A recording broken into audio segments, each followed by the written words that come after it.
अंगने में तुलसी के पेड़वा तुलसी बड़ी सुंदर हो। अंगने में तुलसी के पेड़वा तुलसी बड़ी सुंदर हो।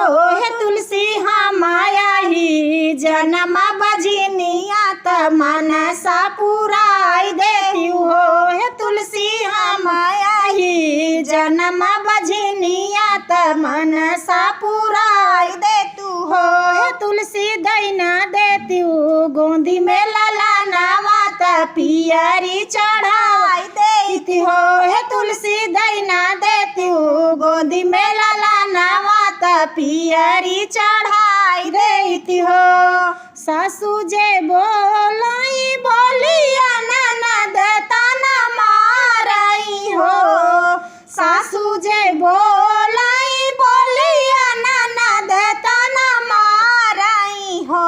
हे तुलसी जे कर प्राण से प्यारी उहाऊ ताना मारई हो। हे तुलसी जे कर प्राण से प्यारी त घर से निसालाई हो। हे तुलसी जे कर प्राण से प्यारी त घर से निसालाई हो। जाऊ ना ये बेटी मोही घरे अपने सजन घरे हो। जाऊ ना बेटी तुम ही घरे अपने सजन घरे हो। बेटी आजू के नवाए महीनावा होरिल तोहरे होई हाई हो। हे बेटी आजू के नवाए महीनावा होरिल तोहरे होई हाई हो। 8 महीनावा के बीतत नवाए के लागत हो। 8 महीनावा के बीतत नवाए के लागत हो। हे बहिनी बाजे लागे आंगना बधाइया उठना लागे सोहर हो। हे बहिनी बाजे लागे आंगना बधाइया उठना लागे सोहर हो।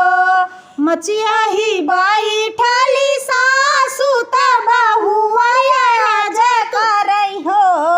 मचिया ही बाई ठाली सासू त बहुअरिया राज करई हो। हे सासू चला चल तू अपने अगनवा त पियरी चढ़ाई देतू हो। हे सासू चला चल तू अपने अगनवा त पियरी चढ़ाई देती हो। एक हाथे ली सासू पियरी दूसरे हाथे लाल न हो।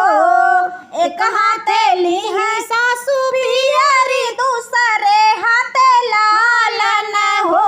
बहनी निहुरी तुलसी पूजई त पियरी चढ़ावाई हो। हे बहनी निहुरी तुलसी पूजई त पियरी चढ़ावाई हो।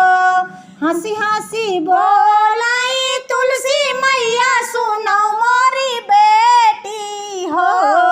हंसी हंसी बोलाई तुलसी मैया सुनो मोरी बेटी हो। बेटी जुग जुग जिए तोर लालाया मार राह से नूर हो। हे बेटी जुग जुग जिए तोर लाला